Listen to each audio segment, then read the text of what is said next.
జై శ్రీరామ్. సుందరాకాండ 2వ అధ్యాయం.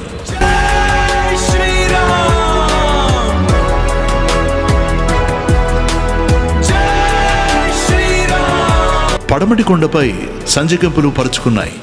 సూర్యుడు అస్తమించాడు. చీకటి పడింది. చంద్రుడు ఉదయించబోతున్నట్లుగా ఆకాశమంతా వెలుతురు పరుచుకుంది. అలా మసక చీకటి ముసురుకోగానే హనుమంతుడు ఉద్యుక్తుడయ్యాడు. తన ప్రణాళికను అమలుపరచాలనుకున్నాడు. నగరంలోకి అడుగుపెట్టాడు. ఏమా లంకా నగరం! పెద్ద పెద్ద భవనాలు అన్నీ 7-8 అంతస్తులతో అలరారుతున్నాయి.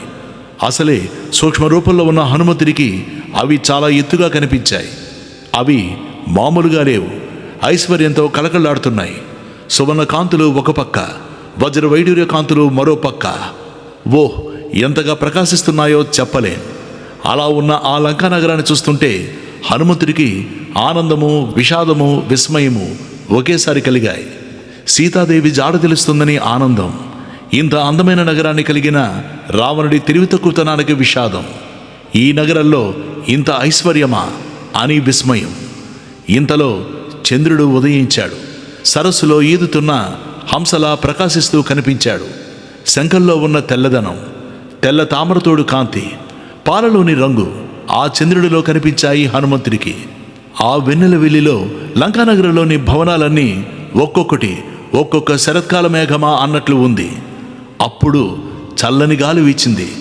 ఆ గాలి స్పర్శ శరీరానికి ఎంతో హాయిగా ఉంది. ఆ ఆహ్లాదాన్ని అనుభవిస్తూనే హనుమంతుడు ఒక ప్రాకారం పైకి ఎగబ్రాకాడు. నిశ్శబ్దంగా చుట్టూ చూశాడు. కనుచూపు మేరలో అన్నీ పెద్ద పెద్ద సౌధాలే. అవన్నీ స్వర్ణమయ ద్వారాలతో, వేదికలతో, స్ఫటికంలాగా స్వచ్ఛమైనవై ముత్యాల కాంతులతో, వైఢూర్యాల మెరుపులతో ప్రకాశిస్తున్నాయి.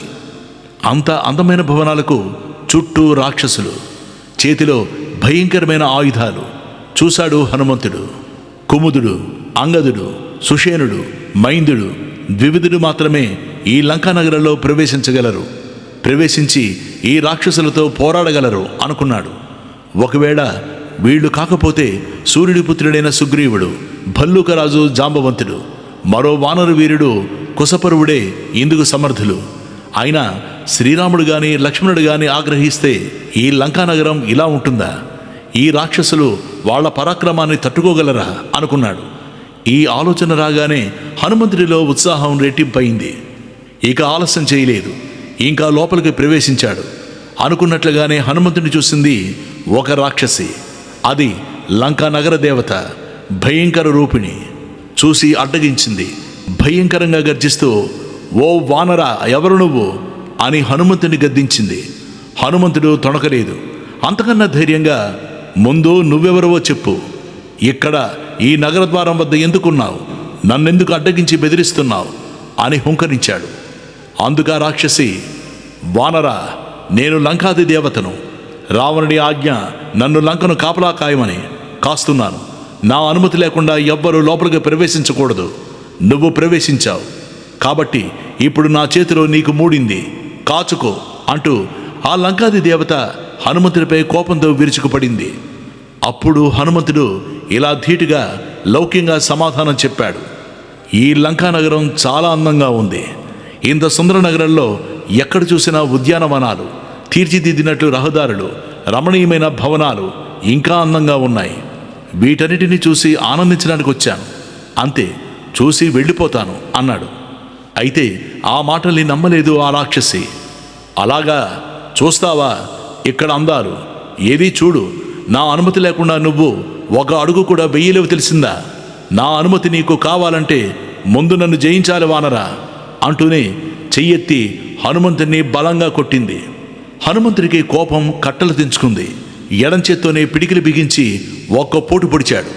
అంతే, గజగజలాడిపోయింది ఆ రాక్షసి. ఆమె స్త్రీ కాబట్టి చంపకూడదు అనుకున్నాడు.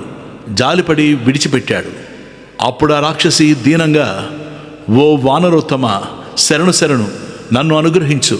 పూర్వం బ్రహ్మదేవుడు నాకు ఒక వరం ఇచ్చాడు.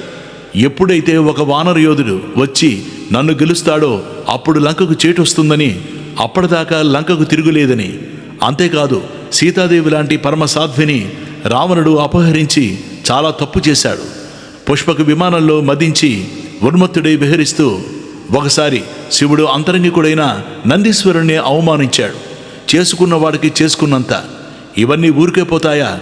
అనుభవించి తీరాల్సిందే. బ్రహ్మదేవుడు చెప్పిన ఆ సమయం ఇదిగో ఇప్పుడు వచ్చినట్లుంది. అంటే దుర్మార్గుడైన రావణుడికి వినాశకాలం వచ్చినట్లే. అందుకే ఈ విపరీత బుద్ధి పుట్టింది. వానరవీర, నీకు ఏ అడ్డు లేదు. నువ్వు యథేచ్ఛగా ఈ లంకానగరం అంతా విహరించు, గాలించు. జానకీదేవి ఎక్కడుందో తెలుసుకో అంది వినయంగా చేతులు జోడిస్తూ. అలాగే లోపలికి దారి చూపింది. కపిశ్రేష్ఠుడైన హనుమంతుడు ప్రధాన ద్వారం నుంచి వెళ్ళలేదు. జై శ్రీ హనుమతే, మహాన్ జై శ్రీ హనుమతే. ఒక్క ఉదుటిన ప్రాకారాన్ని దూకి ముందు ఎడమకాలు మోపి లంకలోకి ప్రవేశించాడు. హనుమంతుడు ఇలా కావాలని చేశాడు. ఇలా పెడితే తన ఎడమకాలితో శత్రువు తల తొక్కినట్లవుతుందని. లోపలికి వెళ్ళి చూస్తే ఆ లంకా పట్టణం గంధర్వ నగరమా అన్నట్లుంది. అక్కడున్న మేడలు, మిద్దెలు, వాటి స్తంభాలు ఇలా అన్నీ బంగారంతో చేసినవే. వాటిపై నవరత్నాల తాపడాలు, స్ఫటికాలతో నిర్మించిన సోపానాలు, ఎక్కడ చూసినా దిగుడు బావులు, సరోవరాలు, చూడచక్కని చెట్లు, పక్షుల ఆలాపనలు, వీటన్నిటితో అత్యంత రమణీయంగా ఉంది ఆ నగరం. మెల్లగా రాజమార్గంలోకి ప్రవేశించాడు. లంకా నగరాన్ని చూస్తూ వెడుతున్నాడు. అందమైన ఆ భవనాల లోపల నుండి నృత్య గీతాల ఆలాపనలు వినిపిస్తున్నాయి వీణులు విందుగా. కొన్ని భవనాల నుండి రాక్షసులు జబ్బలు చెరిచే చప్పుళ్ళు, కవ్వింపులు వినిపిస్తున్నాయి. మరికొందరి ఇళ్లలో నుండి వేద మంత్రాలు వినిపిస్తున్నాయి. రకరకాల ఆయుధాలు, ఆభరణాలు ధరించి పహారా కాస్తున్న వికృతాకారులైన కొందరు రాక్షసులు కనిపించారు. మరోవైపు అందమైన స్త్రీలు, పురుషులు వివిధ అలంకారాలు ధరించి సందడి చేస్తున్నారు. అలా వెడుతున్న హనుమంతుడికి ఆ భవనాల్లోకెల్లా అద్భుతమైన భవనం ఒకటి కనిపించింది. అదే లంకా నగరానికంతటికీ అలంకారమైన భవనం. అదే రావణుడి అంతఃపురం. సమస్త వైభవము అక్కడి నెలకొని ఉందా అన్నట్లుందా అంతఃపురం. దాని ప్రాకారం చుట్టూ వేల సంఖ్యలో రాక్షస యోధులు కాపలా కాస్తున్నారు. గుర్రాలు, ఏనుగులు, రథాలు, మృగాలు, పక్షులతో కోలాహలంగా ఉంది ఆ అంతఃపుర పరిసర ప్రాంతం. రాక్షస వీరులు ఆ అంతఃపుర సింహద్వారాన్ని మరింత జాగ్రత్తగా కాపలా కాస్తున్నారు. అయినా హనుమంతుడు ఎవరో చూడకుండా అంతఃపురంలోకి ప్రవేశించాడు. ఆకాశం మధ్యలో చంద్రుడు వెలిగిపోతున్నాడు. దిక్కుల నిండా వెన్నెలలు నింపుతున్నాడు. అన్ని ప్రాణులకు ఆహ్లాదాన్ని పంచే ఆ చంద్రుడు సృష్టిలోని సమస్త శోభాలకు నిలయమై కనిపిస్తున్నాడు. వెన్నెల వెలుగుల మధ్య చంద్రుడు టీవీగా, ఉల్లాసంగా, సంతోషంగా ఆకాశంలో శోభాయమానంగా ఉన్నాడు. అతడి రాకతో సముద్రుడు ఉప్పొంగిపోతాడు. అలా సముద్రుడికి సంతోషం కలిగిస్తూ మందర పర్వతాన్ని ప్రకాశింపజేస్తూ వెండి పంజరంలో ఉన్న హంసల, మందర పర్వత గుహలో సింహల్ల, మత్తగజం మీద విహరించే మహావీరుళ్ళ రాచ టీవీతో ఆకాశంలో చంద్రుడు విహరిస్తున్నాడు. నిండైన ఆ చంద్రుడిని చూస్తే ఎవరి మనసు ఉల్లాసంతో ఉరకలు వెయ్యదు. ఇక రాక్షస సంగతి వేరే చెప్పాలా. వెన్నెల విందుల కోసం వాళ్ల మనసులు ఉవ్విళ్ళూరు సాగాయి. అందుకే అక్కడ ప్రతి చోట, ప్రతి ఇంట, ఎక్కడ చూసినా సంగీత వాద్యాల మధురనాదాలే. రాక్షసులంతా విందులు, వినోదాలతో తేలియాడుతున్నారు. అక్కడి సైన్య మందిరాలలో కొందరు రాక్షసాంగనలు చందన చర్చలు చేసుకుంటున్నారు. కొందరు నిద్రపోతున్నారు. కొందరు సరస సల్లాపాలలో తేలియాడుతున్నారు. తమ తమ ప్రియులతో వినోదిస్తున్న కొందరికి ఒంటిపై స్పృహే లేదు. తమ తమ వస్త్రాలు సరిగా ఉన్నాయో లేవో అవి కూడా పట్టించుకోకుండా కొనికిపాట్లు పడుతూ ఉన్నారు. ఇంకా రకరకాల స్త్రీలను చాలా జాగ్రత్తగా గమనించాడు. ఆశ్చర్యపోయాడు వాళ్ళను చూసి. వాళ్ళంతా కామంతో పరవశలే ఉండడం చూసి అయ్యో ఎంత పొరపాటు జరిగింది. ఇలా వాళ్ళ ఏకాంత మందిరాలలో ఎవరు రారులే, ఎవరు చూడరులే అన్న ధీమాతో వాళ్ళంతా ఉంటే నేనిలా లోపలికి ప్రవేశించానే. చూడకూడని పరిస్థితుల్లో ఇలా ఉన్న స్త్రీలను చూడటం అధర్మం కదూ అని బాధపడ్డాడు హనుమంతుడు. వెంటనే మరో ఆలోచన వచ్చింది. కొంత ఊరట లభించింది. తాను చేసింది తప్పు కాదని దృఢంగా అనిపించింది. ఎందుకంటే తాను వచ్చింది సీతాదేవిని వెతకడం కోసం. ఒక స్త్రీని వెతకాలంటే స్త్రీలలోనే కదా వెతకాలి, వేరే చోట వెతకలేం కదా అని మనసుకు సర్ది చెప్పుకొని ముందుకు సాగిపోయాడు. ఏ మందిరాన్ని వదల్లేదు. ఒక్కో మందిరాన్ని చూసుకుంటూ వెడుతున్నాడు. వీటన్నిటికన్నా ఆ తర్వాత సుందరము, పరమైశ్వర్య శోభితము అయిన మందిరంలోకి ప్రవేశించాడు. అక్కడ ఎక్కడ చూసినా బంగారు ఆసనాలు, బంగారు పానపాత్రలు, భోజన పాత్రలు, ఆ రత్నాల పాత్రల నిండా మధు. స్త్రీలు విలాసంగా అటు ఇటు తిరుగుతున్నారు. వాళ్ళ కార్యాందలు సబడి చేస్తున్నాయి. వాటితో పాటు మృదంగ ధ్వనులు, కరతాళ ధ్వనులు వినిపిస్తున్నాయి. ఆ భవనం ఆ రాచనగరంలోని భవనాలన్నిటిలోకెల్లా చాలా ప్రత్యేకమైంది. ఆ భవనంలోనే ఉన్నారు రావణుడి భార్యలు. వాళ్లలో కొందరు అతన్ని మోహించిన వాళ్ళైతే కొందరు రావణుడే మోహించి బలవంతంగా తెచ్చిన వాళ్ళు. ఆ భవనంలో ఉన్న సంపద, దాని వైభవం ముందు కుబేరుడి సంపద, అతడి వైభవం దిగదుడిపే. అతడి వైభవమే కాదు, దేవేంద్రుడి వైభవం కూడా ఈ రావణాసురుడి వైభవం ముందు వెలవెలపోవలసిందే అన్నట్లుంది ఆ భవనం, అందులోని ఐశ్వర్యం. రాచనగరం మొత్తం కరీదిరిగాడు హనుమంతుడు. అందులోని భవనాలన్నిటినీ వెతికాడు. కానీ ఎంత పరిశీలించినా, ఎక్కడ వెతికినా ఎక్కడా సీతాదేవి జాడలేదు. ఆమె కనిపించకపోయేసరికి హనుమంతుడికి ఎక్కడ లేని దిగులు ఆవరించింది. అయినా ప్రయత్నం ఆపలేదు, వెతుకుతూనే ఉన్నాడు. అంతలో అక్కడో గొప్ప విమానం కనిపించింది. చూశాడు హనుమంతుడు.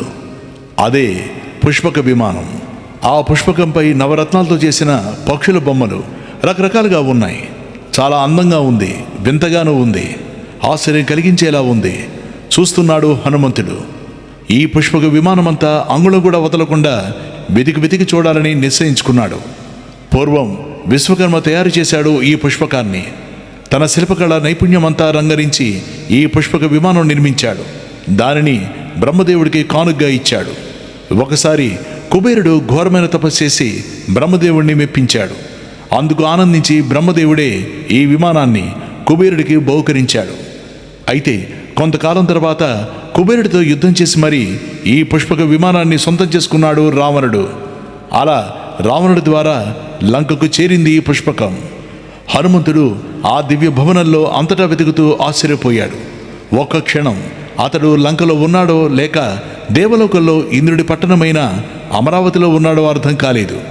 గొప్ప తపస్సు చేస్తే లభించే బ్రహ్మలోకంలోకి వచ్చినంత ఆనందము, ఆశ్చర్యము కలిగాయి.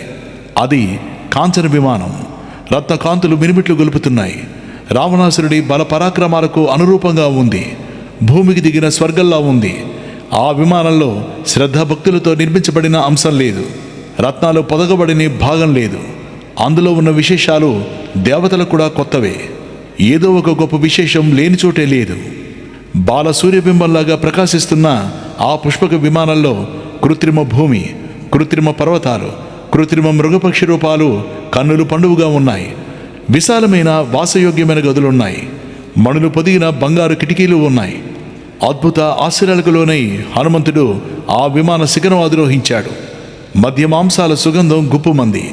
వాయువుకి రూపం వచ్చినట్టు ఉక్కిరిబిక్కిరి చేసింది. రావణుడు ఇక్కడ ఉన్నాడు, రమ్మని ఆహ్వానిస్తున్నట్లు ఆత్మ బంధువుల ఆ సుగంధం హనుమంతుడిని తొందరపెట్టింది. ఆ దిశగా వెళ్ళి రావణాంతపురం చూశాడు. దానికి బంగారు మెట్లున్నాయి. నేలంతా స్ఫటిక శిలలతో ఆవరించి ఉంది. దంతాలతో చేసిన కుడ్యాలు, మణిస్తంభాలు, భూగోళమంత విశాలంగా ఉంది. సుగంధ పరిమళాలు వెదజల్లుతోంది. ఇది స్వర్గమా, దేవలోకమా, అమరావతి పట్టణమా అని సందేహిస్తూ మణిభూషణ రత్నకాంతులతో పరిడవిల్లుతున్న రావణ సైనాగారంలోకి చూపులు నిగుడించాడు. శ్రీ గురుచరణ సరోజరజ నిజమన ముకుర సుధారి వరణౌ రఘువర విమలయస జోదాయక ఫలచారి బుద్ధిహీన తను జానికై సుమిరో పవన కుమారా బల బుద్ధి విద్యా దేహు మోహి హరహు కలేశ వికారా. జయ హనుమాన జ్ఞాన గుణ సాగర జయ కపీసతిహు లోక ఉజాగర రామదూత తులిత బలధామ అంజని పుత్ర పవన సుతనామ మహావీర విక్రమ బజరంగి కుమతి నివార సుమతి కే సంగి కంచన వర్ణ విరాజ సువేశ కానన కుండల కుండ कुञ्चित केसा हाथ वज्र और ध्वजा विराजै कांधे मूंज जनेऊ साजै शंकर सुवन केसरी नंदन तेज प्रताप महाजगवंदन विद्यावान गुणी अति चातुर राम काज करिवे को आतुर प्रभु चरित्र सुनिवे को रसिया राम लखन सीता मन बसिया सूक्ष्म रूप धरि यही दिखावा विकट रूप धरि लंक जलावा भीम रूप धरि असुर संहारे रामचंद्र के काज संवारे लाय संजीवन लखन जियाए श्री रघुवीर हर्षि उर लाए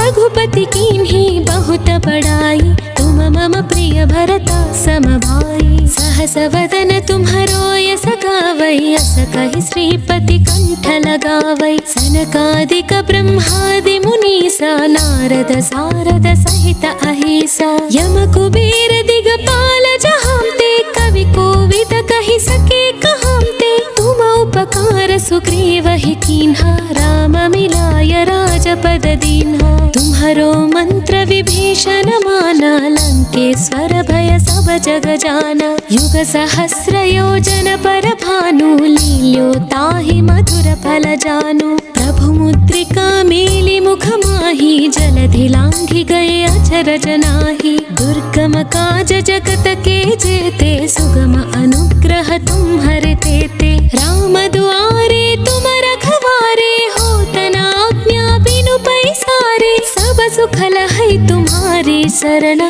तुम रक्षक काहू को डरना आपन तेज सम्हारो आपै तीनों लोक हांकते कांपै भूत पिशाच निकट नहीं आवै महावीर जब नाम सुनावै नासै रोग हरै सब पीरा जपत निरंतर हनुमत वीरा संकट से हनुमान छुड़ावै मन क्रम वचन ध्यान जो लावै सब पर राम तपस्वी राजा तिनके काज सकल तुम साजा और मनोरथ जो कोई लावै तासु अमित जीवन फल पावै चारों युग प्रताप तुम्हारा है प्रसिद्ध जगत उजियारा साधु संत के तुम रखवारे असुर निकंदन राम दुलारे अष्ट सिद्धि नवनिधि के दाता सवर दीन्ह जानकी माता राम रसायन तुम्हारे पासा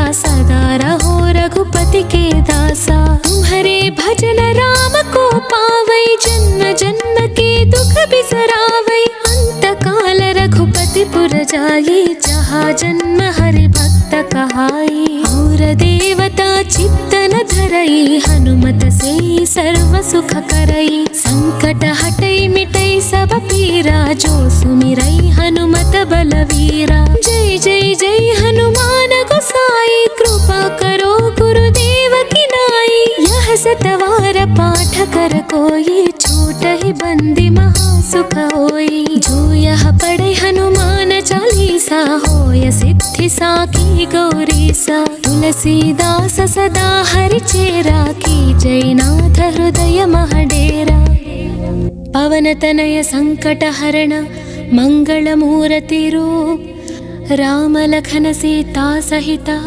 हृदय बसहु सुरभूप इति श्री हनुमान चालीसा।